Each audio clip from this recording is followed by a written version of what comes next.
Alright, so just to kind of go along with some other ones we've looked at when it comes to changing the properties for it.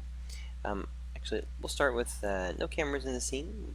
Let's move our player to the edge here. So you could place a couple cameras in. We'll do 3 cameras just so you can see the difference with them. The first camera, what we could do, we'll go ahead and make it visible. And for this one, let's go ahead and just say we're going to follow to the right, and that's the only direction we follow. And we'll go ahead and make the left and right, we're just going to lock it in really tight right there. Okay, and then the same thing for the distance. We're going to actually just take the left and right on the scale, and we'll set it to like a value of 1 right there. Alright, so this first camera won't have any up and down movement, and then it'll have a very close rigid locking to the player left and right. The second camera, let's do the opposite now.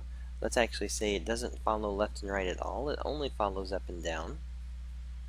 And then the up and down that we follow, we'll go ahead and say this is going to be a smoother speed as it tries to catch up to the player. And then on the movement, for when it starts to move, how about we go ahead and say the up and down value, we'll go ahead and say that when you start jumping, you're going to notice it pretty instantly.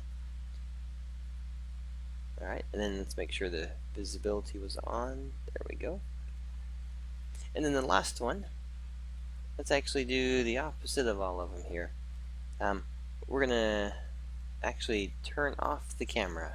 So when you get to this point, you can actually, if you're only using follow camera, if you have multiple cameras set up, then you'll use a different camera called stop camera, and that'll actually stop all properties in it.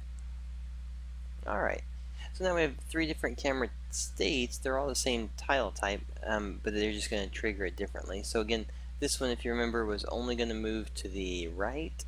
Actually, did we have it move up and down? Let's double check. Okay, there we go. Yeah, it's only moving to the right, but not to the left. Okay, and then the follow camera on this one was only moving up and down, but not moving left and right.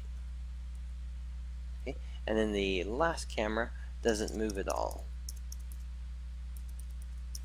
Alright, so we have our 3 different cameras, and then since they're unlimited on the trigger state, they're always going to be triggering every time you walk past it to have it move.